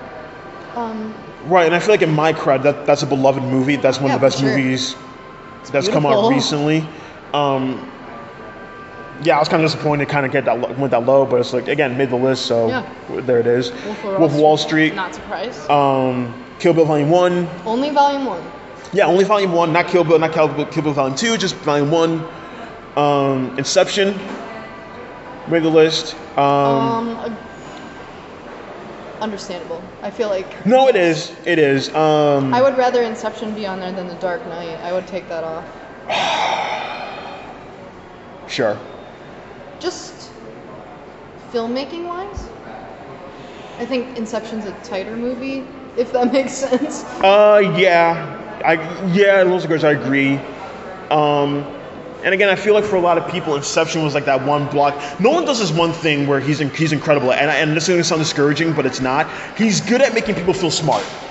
Yes. And Inception is that movie because a lot of people, like, I don't understand how people are confused about that movie. Yes, me too. I'm like, what do you mean you don't get it? No, it's color coded for God's sakes. It's like we're in level 1. Yeah, we're level 1. Here's level 2. Here's level 3. Here's limbo. He got out of limbo. Now you're back in the airplane. Are we in real life? Like everything with Michael Caine is real. Like it's an easy movie to get, but that movie does things on a level that not a lot of people for a quadrant audience is going to watch. Like when you see like the city unfold on its stuff, when you're looking at storyline, like plot line on top of plot line, not a lot of people have gotten that kind of movie before. But it's like Alonso Duralde. He said this great thing when he was Alonso Duralde of the Rap. He said this great thing about when he was reviewing Interstellar, where he said Nolan does this one thing where he comes every time there's a fork in the road where it's like you can go the artistic route or the blockbuster route, and every time he's going to go the blockbuster route. Like that's his choice every single time, and it's like that is very true, and I think Inception's that. Okay. Yeah. Inception is also a James Bond movie, so it's like I don't know why people want him to do a James Bond movie. Like he already made it. He already made it. And it's it Inception. was with Leonardo DiCaprio, and he was in people's dreams. Right. so it's like, what more do you? Dreamception. What more do you want? Yeah. But like I said, I feel like that's a tighter movie, and I'm surprised it's not higher than The Dark. Well, I guess in the same sense, I'm not surprised, but no, The Dark Knight's a touchdown for a lot of people. That was the first time people can take the Batman serious. Yeah. Which is dumb. Heath Ledger's performance is undeniably amazing. No, it is. I'm on the record for it. It's like he hides all the problems in that movie. Yeah. The bad cuts, like the continuity errors. Yeah, the continuity errors. The fact the plot is dumb. The fact the movie keeps going after he's caught. Like, there's a lot of things that Heath Ledger just hides in this performance. Yeah. And for a lot of people, like that was again for a lot of people that's again, you want to talk about touchstones. The Dark Knight is the touchstone that's for a lot of people. That's what I'm saying. It's probably higher on the list because people had like an emotional response to it, where right. Inception was like the cool movie that summer. Right. No, it was. And then the last movie on this list is Carol. Yeah. Todd Haynes. Which again, this might be the third best movie on the list for my money. Maybe fourth. It's Operation Zodiac.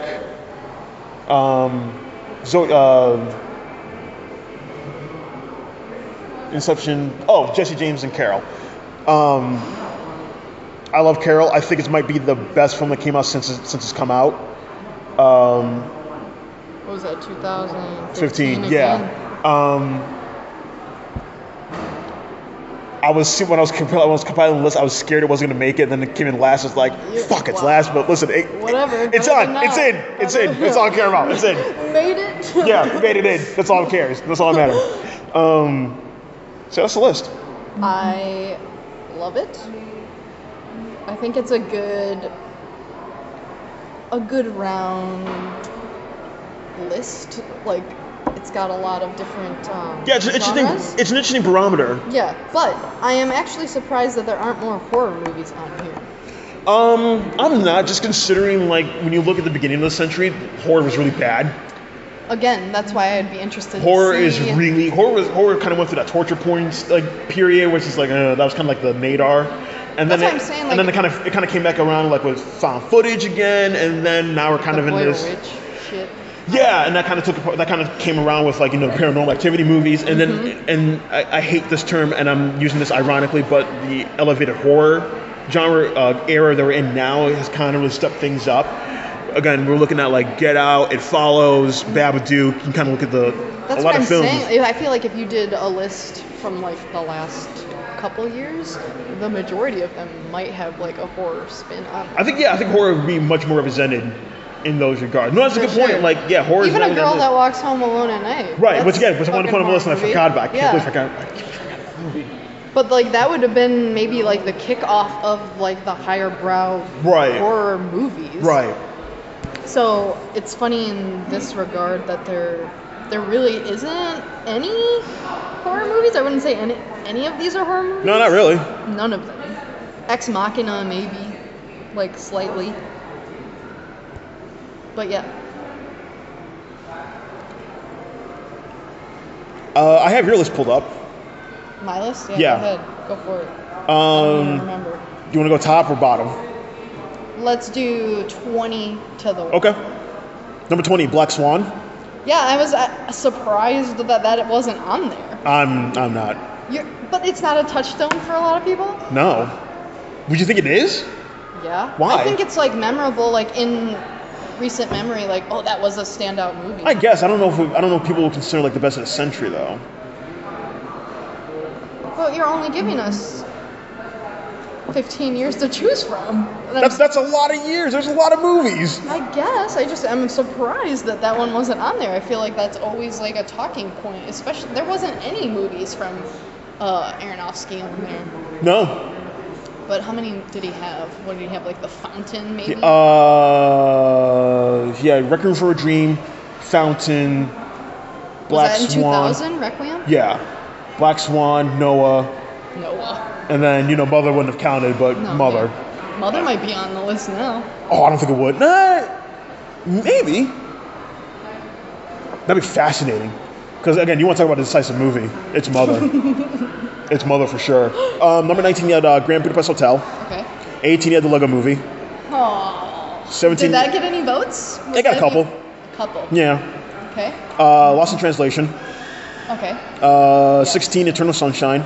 Yes. 15, The Imposter. Yes. 14, Django Unchained. Okay. I might take that off if I was doing it again. Okay. Just to let you know. Okay. that got hit up a couple times, and I was just like, Django, really? All right. But again, like it. It's not my like. It made a lot of money. Like people saw it. Yeah. People remember. I mean, that might be DiCaprio's weirdest performance. I really like his performance. It's weird he did that movie because like he doesn't do weird stuff. No, he does weird stuff. He's not a role player. Like DiCaprio, he's either the leading man, and the movie's focused on him, or it's an ensemble and he's still the leading man. Like, he's not the leading man in this movie. No. And what does he come in the last third of the movie? No, he comes in like maybe second act. Yeah, he comes in the second act. So it's like it's really weird he did that movie. It was a good career move. No, it was. And now he's in the next. He's the one they're doing right now. I'm dying to see. Old Boy 13. Okay. The Witch 12. It Follows 11. Paranorman, you have 10. That is one of my favorite movies, and I will still bat for that forever. I think you told me about that, yeah. 9, you have Scott Pilgrim. Mm-hmm. 8, Inception. Mm-hmm. 7, Under the Skin. Okay. 6, District 9. Yeah. 5, Birdman. Yes. 4, Blackfish. Okay. 3, Gone Girl. Yes. 2, Stoker. Yes. And 1, Kill Bill. And you have Kill Bill just as one thing. Yeah, I stand by the top 5, I would say. They would still be the same. Sure, yeah. My favorite film on this list. Wait, what are the top 3? Because they were not on there, right? What? Kill Bill was on there. Stoker and Gone Girl. Stoker, yeah, nobody's ever going to put that on there. No, I love Stoker too. Stoker grows on you. Stoker is my favorite movie. Yeah, Stoker just grows on you, I feel like. Yeah, it sits with you for a long time. My favorite film on this list is Under the Skin. Yeah. That's another movie that it took me some time to grow on. But also slow burn. Very slow burn. And then at the end it's very weird. Jonathan Glazer is just dialing on another level. Yeah. And that year in particular, because you had Under the Skin, you had Her. Yeah. For Scarlett Johansson. Mm-hmm. And I talked about this with James because he and I were the same. I was just never a Scarlett Johansson fan up to that point. Okay, objectively pretty, sure, but it's what are you really giving me here? And then it Her was voice. Oh. no, yeah, because that was it. Like her was her voice, because she's a singer. She has that raspy kind of voice. She can work I it to a love her degree, music. and it's like I love her in her because like I didn't have to see her, so it's like okay, I can just concentrate on the performance. And I was kind of one of the ones. I was kind of like in that congregation. Was like, nah, give her Best Supporting Actress nomination. Like I was kind of banging the drum for that. For her. Yeah, and then Under the Skin came out in America the next year, and I was like, oh no, like Scarlett Johansson good? Like what happened? Like give her, like nominate her. Like this is really good. Yeah. And Under the Skin is way too weird for the Academy's taste. Yeah. Even quote unquote the new Academy we have now. No, they were. But no, I loved her performance in that. And even what James talked about like in the last podcast, where it's just like I just love how it's like in the end, and the camera just tilts up to see the snowfall, and that's the end of the movie. And I'm like, beautiful, I love it. That's my kind of ending. Yeah. And just everything about her character in that movie, it was just like such a good performance, like that. I don't even care what the rest of the movie was about. Like I just wanted to, like be with her and her experience about like being a human, or like having human skin, or like learning about what she was doing. Yeah. And it was. Yeah, my favorite scene in that movie is when she tries to chop cake, and then she spits it out, and it's like, because I know for me when I was watching that, you've seen that kind of movie before. It's like, oh, you're gonna try something delicate, and there's gonna be like this exuberant experience. It's like she spits it out, like, oh. Yeah, because this movie knows what it's doing. Yes. Oh my god. And then like at the end, it just gets so intense and like uncomfortable. Like where an alien learns what rape is.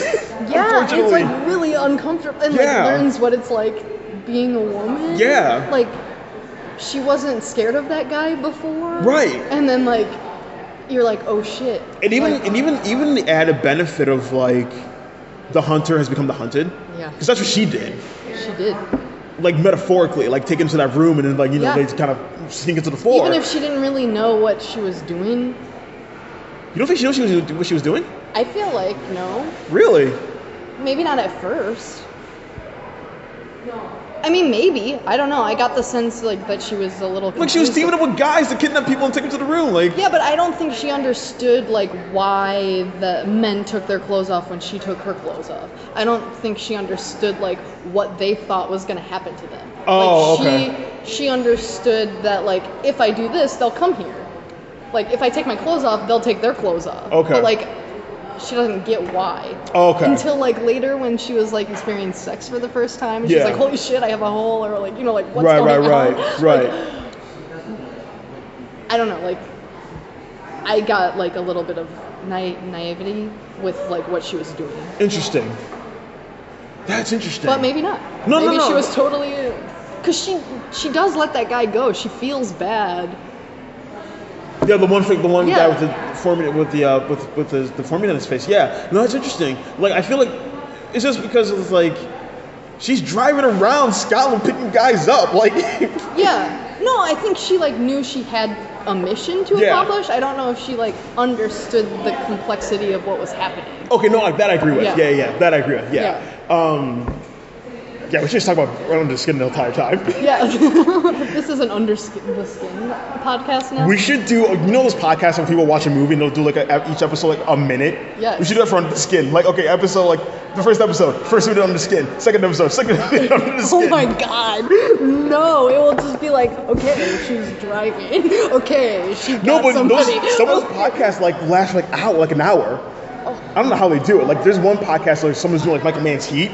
And for like each minute, and it's like Heat's a long movie.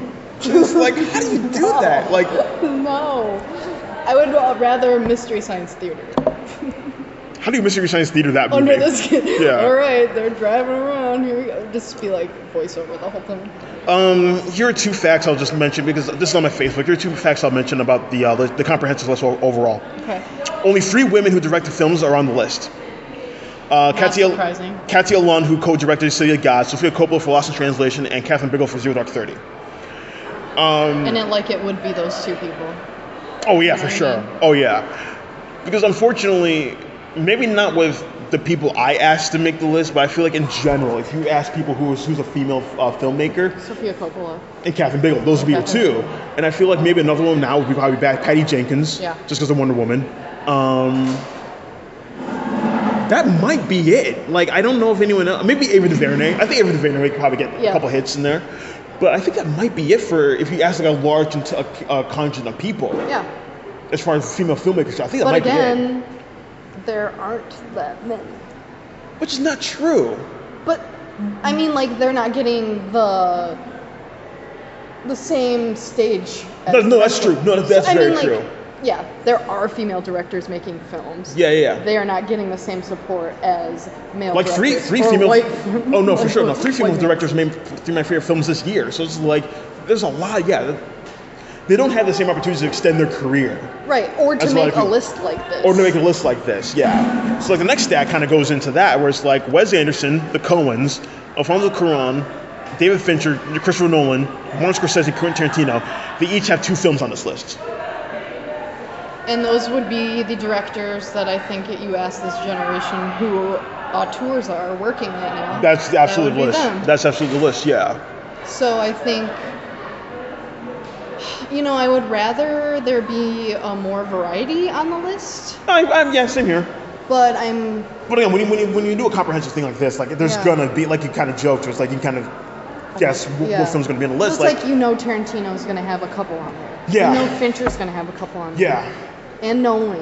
Like, yeah. You know what I mean? Like, I would have picked those 3 and I'd be like, yeah. Oh, yeah, for sure. They'll have the most films on there. Yeah. And like you said, the 3 Amigos now, like making Oscar-worthy films, I suppose. You know what I mean? Because Cuarón's on there. Cuarón is he has 2 films on there. Then Del Toro has Pan's Labyrinth, of course, in the top 10. Yeah. And then Inarritu has Birdman. So. So what? Those 6 people? Yeah. That would be it. Yeah. So, like I said, I might want, like, if there was a list that was like, you can only pick one movie from a director or something, like, that would be, because I think that was what the BBC did. Like, because you can only pick, and I might be wrong, but I'm pretty sure that's what it was, where it's like, you can only pick one film from each director. This, I was just like, go nuts, whatever, I don't care. Yeah, because then I feel like it would have been more, it would have forced them to pick a wider variety of people. Yeah. And it would have made them choose really which one they thought was better or which one they liked. Yeah. So that would have been interesting. That would have been, yeah. But it's still nice to know which movies like they think are the best overall, like with rules, I guess. Yeah. Because you didn't really give any. No, the only thing was like just rank them. Yeah. It had to be from this time period and just rank them. Other than that, go nuts. If you want to have one film separate or have them together, whatever. I don't care. I will work with what you give me. But yeah, that was kind of. The only one I think I would take off is Django, to be honest. Okay. And I don't know what I would swap that out with. I'd have to look again. I mean, again, maybe another horror film like you mentioned before, like. Yeah. Her, maybe, because I've seen that now. Oh, okay. Yeah. That's what I got. Okay. You think we should talk about any other movies or? I don't know. You want to talk more about movies that didn't make a list? Movies that didn't make the list. Any that you saw, like that you wanted to be on there that you didn't see? I wish I had materials out with me. I'm sure you had like one that maybe you thought would make it but didn't. Like you said, Carol. I mean, I'm not surprised Carol's that low. I was just me personally, just wish it was higher because I love that movie so much. I guess I'm surprised I can off the top of my head. I'm just kind of going through some people's lists right now. Moneyball got a lot more votes than I was expecting. Like Moneyball, that's a movie I forgot about. If I went to 50, I think Moneyball will make it. Honestly, I like Moneyball. It's actually really rewatchable. Yeah. I love Bennett Miller's films. All 3 films that he's done, I love. And it plays a lot on whatever. Yeah, it's on FX, on HBO, it's on cable, so it plays a lot. So, yeah, I think that might be one that it was almost like right there.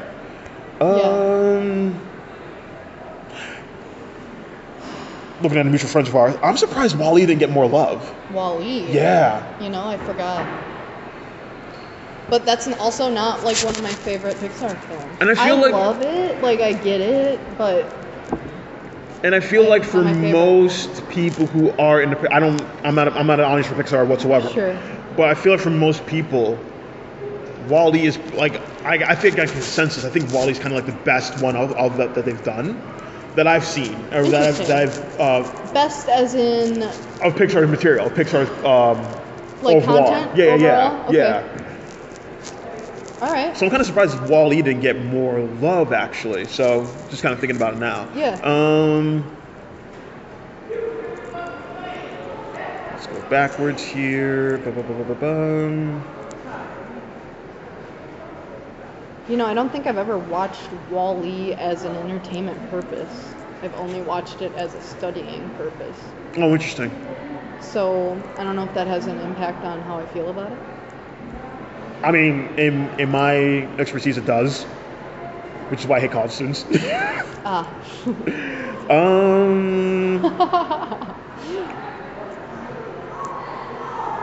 You know what weirdly got not a lot, but it got more votes than I was even expect. I didn't expect that anyone to go for it. Gangs in New York.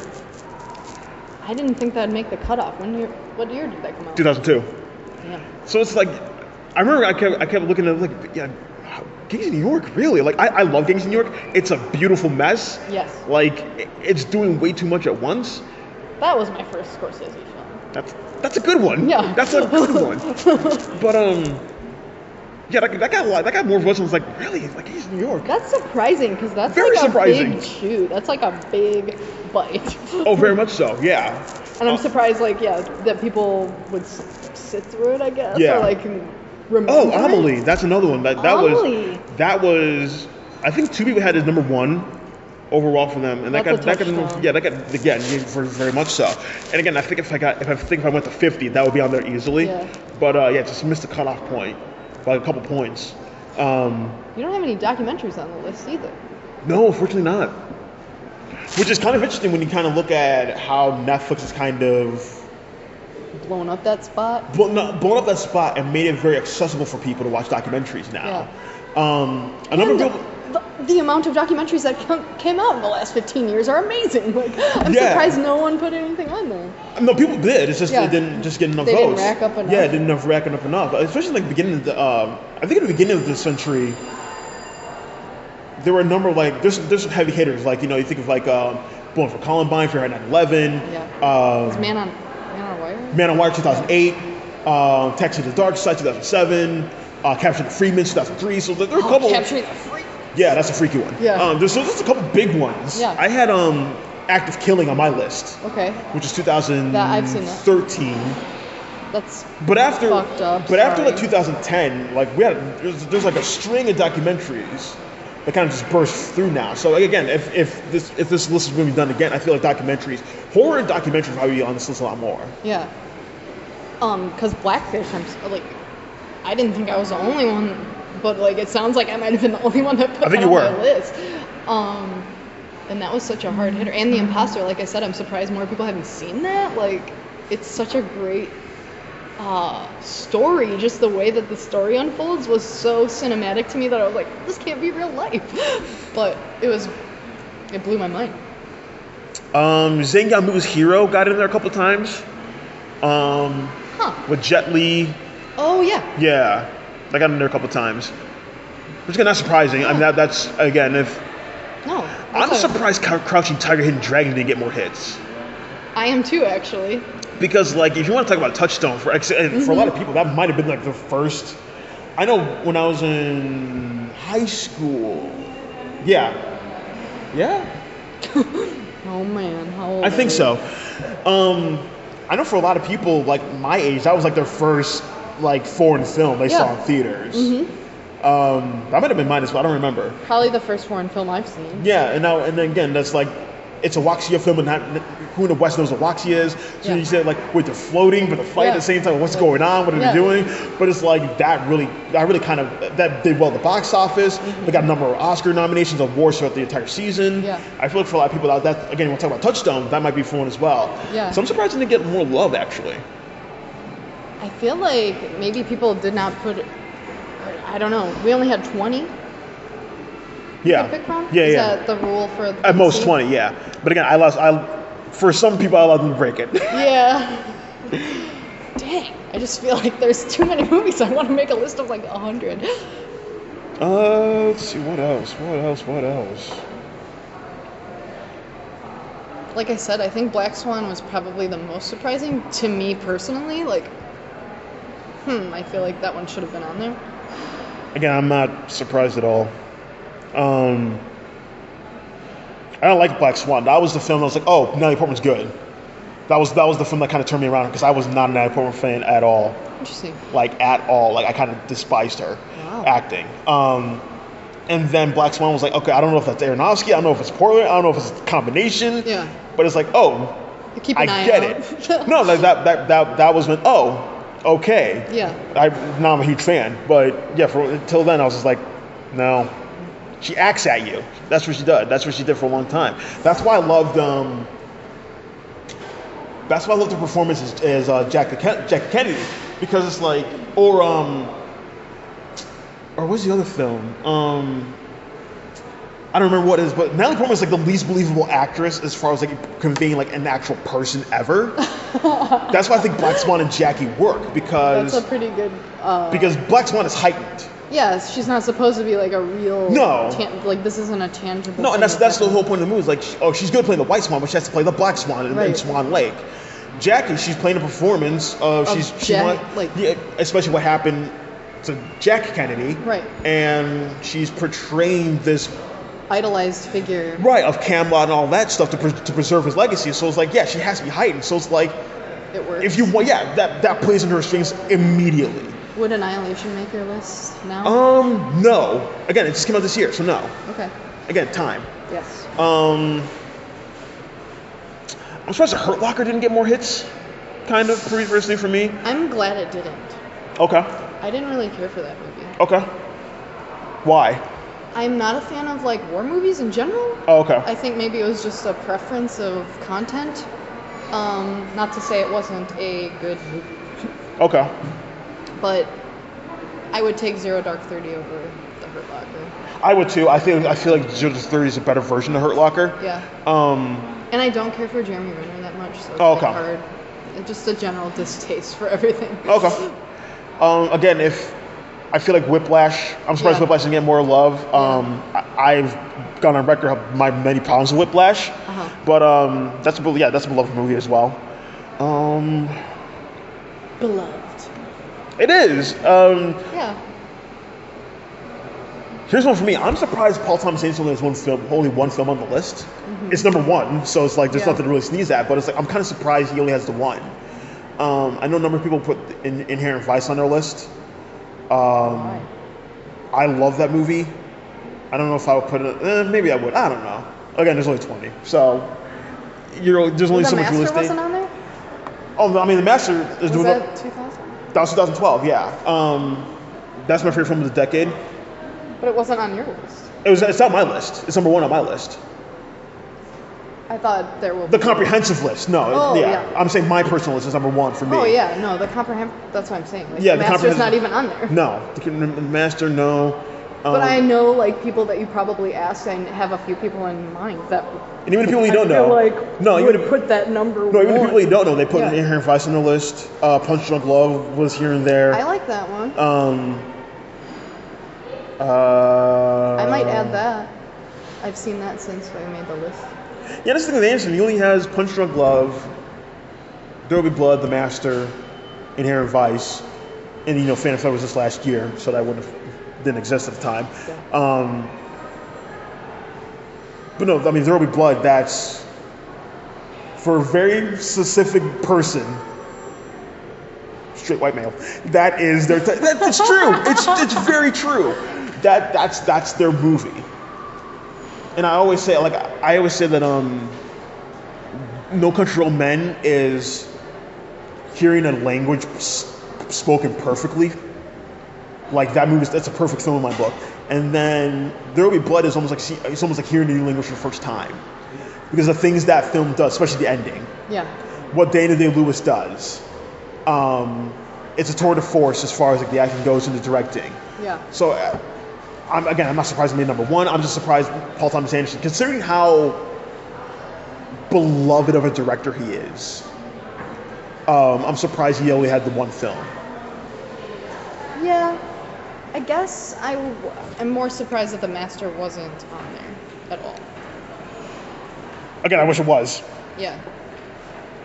But again, I'm not surprised. I guess There Will Be Blood is a more, for lack of a better word, mainstreamed movie? Or like it's a revered, like people know about it, they know that it's good even if they haven't seen it. Yeah, and it's like it helps that it got nominated for the Oscars. Yeah. It won 2. Daniel Day-Lewis is in it. Yeah, yeah, of course. And this is like it's Paul more Dano, man. Paul Dano's great in it. Yeah. And he came in on like the 11th hour. Yeah. He was supposed to be in the movie. He was supposed to play 2 parts in the movie. But and his career from then. No, his career. And he's got his directorial debut coming out this year, Wildlife, which looks amazing. I can't wait to watch it. The Master is very intangible. As in, what's that movie about?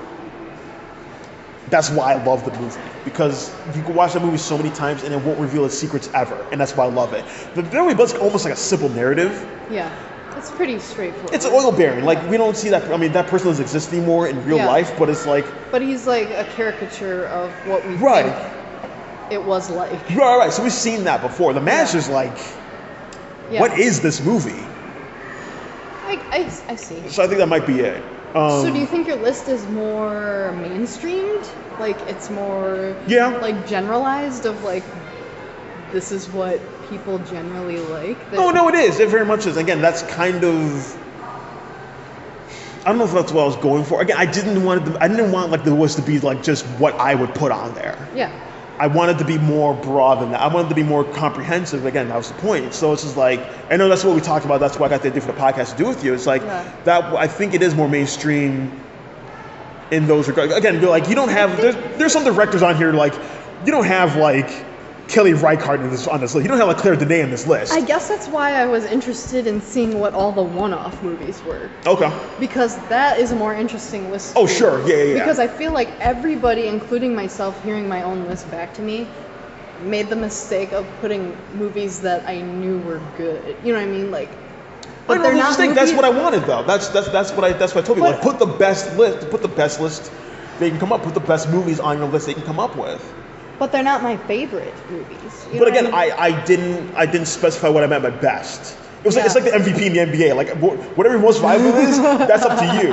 Like if you think it's the best person on the team, if you think it's the best player overall, they have the best season. Again, it's like if you think it's the best film in general, if it meant a lot to you, if it's your favorite, if it was a childhood favorite, if it's I didn't specify. I didn't care. Yeah. And it's like I don't know. Like I feel like there are movies that are good, and I know that they're good, but like I don't want to watch them over and over and over again. Right. And to me, is like there is something about a movie that you want to watch over and over and over again. Oh yeah. Because it's so good. Mm-hmm. Or you're finding new nuggets every time. Yeah. Like there is something about Rogue One for me compared to all the other Star Wars movies. Right. Because I will watch Rogue One literally anytime I have a chance. Yeah. By myself. Whereas I have never had the inclination to watch a Star Wars movie on my own. So, is it the best movie ever? No. But I would put it on my list. So, I don't know. I guess I... And again, that's the interpretation that you came up with. Right. Which is what I wanted. Just a different interpretation of what this list will look like. Right. Like and I think what ended up happening is people put... And people did a lot of things. Yeah. No, I mean like the ones that ended up getting the most votes, which are the ones that are on the list. Yeah. Are, like I said, they're almost predictable. Like I could have had a Rolodex of all of these films on here and been like, sure, these are what millennials like. You know what I mean? Even though I know you did not like do an age group, but I feel like it's gonna converge in that area. It's just interesting to me. And like I said, like I would want to see what people would add the next 5 years, like if you did 20 years. Right. And I'm also interested in seeing if they did it again. Yeah. So. Because I already said, like, I would change my list. Yeah, I would change my list too. Like if you asked me today to do the same years. Yeah, I think my top 10 would probably still be the same, but like maybe like bottom end would be pretty different. Again, more films are made. Yeah. Different tastes or taste And I've changed. watched more things since then. Yeah, exactly. And, yeah, like, and I always go back to Fight Club as a movie that like has changed so much for me. Like viewing it, like when I first saw it till like middle, like when I was in college, and now. Yeah. So it would be really interesting to see like what people would say now. It's Yeah. like, is it the same? Like, do you feel the same way about Mad Max now that it's been a couple of years? Right. Do you feel the same way about all those movies that came out in 2015, like when you were just doing Exactly, it? yeah. Like, I don't think a lot of them would make it. Like The Room, I don't think would be on. I don't think Room probably will take a dive. I think Mad Max would be higher, honestly. Inside Out, I'm like most shocked about, I think. Right. Sorry, I forgot this one. No, I feel like Mad Max will probably still be in the top 10 for sure. Maybe a high top 10. I don't know if it'd be number 2. Yeah, I don't think it would be number But 2. it might be 5, might be 4. Like again, Yeah. I keep thinking about Priscilla Page's quote. It was like, we keep making action films when we perfect it with Mad Max. Yeah. Why? Just stop. Yeah, just stop. Action films are retired now. It's over. Make a new movie. Right. Let's do a new version of it. But that's a good point. Just as far as like, again, that's kind of what we talked. That's kind of what I alluded with like Vertigo and Citizen Kane. How Vertigo is considered one of the best films of all time for a long time. Hitchcock's masterpiece. Yeah. Objectively, I think it is. Subjectively, like, not notorious for me, maybe. I love North by Northwest. I don't know. That's another Hitchcock thing. Yeah, which I despise with a passion. If I want to go to sleep, I'll put on Rope. Basically go to sleep every time. But No, Vertigo is my favorite, so I can't really say. But no, yeah. When it did Sight and Sound in 2012, Vertigo's now number 1. This is Kane's, I think, number 2 now. Yeah. So it's just like, okay, so what happened to make Vertigo take that leap climb over Citizen Kane or any film over Citizen Kane? Like, yeah, what was it that because pushed again, it over? because is Citizen Kane number 2? Yeah, I think so. Because that's the funny thing about films. That's funny when we look at award season. How we try to treat that sports. It's not sports. Yeah. Like the film's over. Like the film's made. It's locked in. It's already seen. So it's like Can't change it. Yeah, you can't it can't change. It can't Like move. what happened to Vertigo over the last? Yeah, it's not like Vertigo trained. It's a new scene. Yeah, it's like Vertigo trained or something. Like It's better now. yeah, exactly. Like here's a couple. You put that one scene in. Yeah, it's better. It's like nothing changed with the movie. We change. Yeah. That's why I love film. I feel like I always said like film is a time machine. Yeah. Where it's like we're the ones who change. Film stays the same. How does the film reflect us as we change as people, as human beings? Exactly. So that's why I think it's interesting that Vertigo's now number 1. And I think it's good for Citizen Kane now, except the bullseye off its back now. Yeah, but you're right. Like, what was it that was different? Right. Between the 2 years. Yeah. Or whoever was making the decision. Yeah. So it's always interesting kind of looking at it from those regards. Yeah. But I think even doing this list now, I think it would be drastically different. And it's funny that it would be drastically different. yeah. You should maybe omit, or I don't know, how do you get rid of all the movies that would just be the last year that the list came out? You know what I mean? Oh, okay, yeah, You yeah. know, making sure that they're not oversaturated. Like I should have done a hard cap, like 2000, maybe 2017. That's the barometer.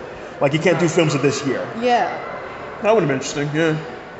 Not to I'm you should do this list and this list and this No. list. No, That would have been interesting. Yeah. No, I'm just there's so many aspects to doing a list like this that it's like you can look at so many different things or so much different data that you collected from these people. Yeah. And I just find all of it fascinating. I guess. Yeah. I want to see the 100 movies that only got 1 vote. I mean, it wasn't 100. No, there wasn't 100, but No, I doubt it, but I might post. Yeah, I might post that list next. I might do that tomorrow. yeah. And once I got just 1, that'd be interesting. Or maybe next week. I don't know. I got a lot of things. Whenever you got time. Yeah, no, I got a lot of things I gotta post and do and stuff. I hear you. Yeah. No, but lists like this are so cool because No, very much so. Again, as a filmmaker and as a cinephile and a film scholar, all I do is make lists. Yeah, it's I'm ranking these all the time. Yeah, that's what filmmakers do. This is better or worse. Exactly. That's what you do. It's 4 o'clock in the morning. Oh man, which one's better? Volume 1 or 2. Right. Oh gosh. It's that one, but this one had that scene and And And it's funny, I feel like even Medium has changed so much with like Netflix and Hulu and all that coming out or being more popular. That like I would want to add seasons of shows to the list. Yeah. Or like miniseries. Yeah. Was Lemonade the only music video that got a vote? Yes. No docs or shorter films? No, I mean, and I don't think. I mean, the thing is, when you ask people to do a list like this, they're automatically just do feature length films that they've seen in theaters. Like that's kind of like the token. Sure. And Limited, I think, is interesting because it is like it was on HBO. It is presented as a movie. Yeah. And my friend who did it, who I met on Twitter, like I love that he put it on there. He rants about Lemonade all the time, like how I rant about Lemonade all the time. Yeah. But it's just like I love that he put it on there because it's such a left field choice. Yeah. But no, I don't think anyone else. What other music video would you put on there that would be kind of comprehensible to this kind of list? I think it might just be Lemonade. Yeah. Like maybe not even like the Paul Thomas Anderson Radiohead stuff. I don't think that'd be on there. Like I don't know. Like I think Lemonade might be the only thing comparable. Yeah, I just feel like there are musicians that are pushing that. Oh, for sure. Yeah. Maybe even more so in the last couple years. Maybe it didn't make the cut, but. I mean, Johnny Greenwald's work, Trent Reznor's work. Yes. Like, there's a lot of guys like that. I mean. Yeah, they're moving over, like, doing cinematic scores. Yeah, very like, much so. I love Trent Reznor and David Fincher working together. It's like great.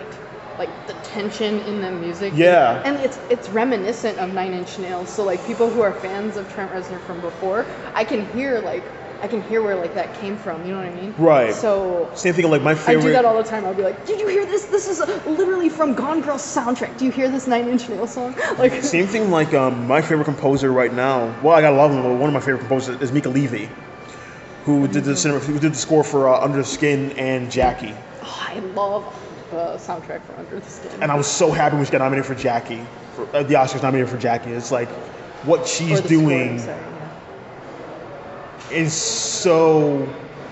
The only one I can think is doing something on her level is like Johan Johansson, who just died recently, unfortunately. But he did the score for Sicario. He did the score for Theory of Everything. So he's done a number of scores. I think he did the score for that was Hans Zimmer. I was gonna say the latest Blade Runner, but he didn't do that. But he's doing a lot of different scores that are very much. It's just like fucking out there. It's like, I love it, and it's like unfortunately he died. That was a real loss, but No, I have a LP of Under the Skin. So, and it's like amazing to hear like on a record. I can imagine. It's so good. Ugh. I can imagine. So that's what we got, right? Anything else? No. Okay. I'm gonna wrap it up in a bow. All right. I'm sorry I'm not a good speaker. I thought you were fine. You're better than me. Do you want to plug anything? No. Revolt ads, maybe? Maybe. Catch this on somewhere. Okay. Like you have a lot of things. I do have a lot of things, but I don't have a nice plug. Revolt Ads is a company. I'm publishing things there. I'm working with the AC Mag, which is a fashion magazine that's coming out. I'm also working on another magazine called Wound Culture, which is coming out. And there's going to be a big launch party on January 5th, so keep open your calendars. Okay. There you go. And go on our Instagram. It's great. Instagram, yeah. Shrifty Shoupy. Get at me. Okay. Thanks for doing this. No worries. Thanks for having me. Yeah. I will talk to everyone later, depending on what other podcasts I do. I don't know. I need a name for a podcast. Yes.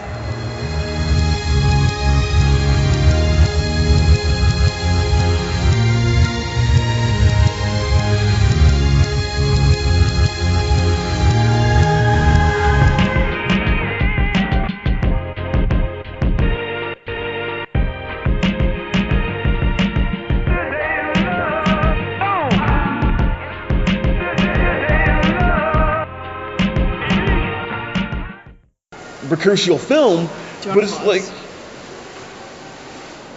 I didn't know if that was good. nah, good point. I'll just repeat everything I said.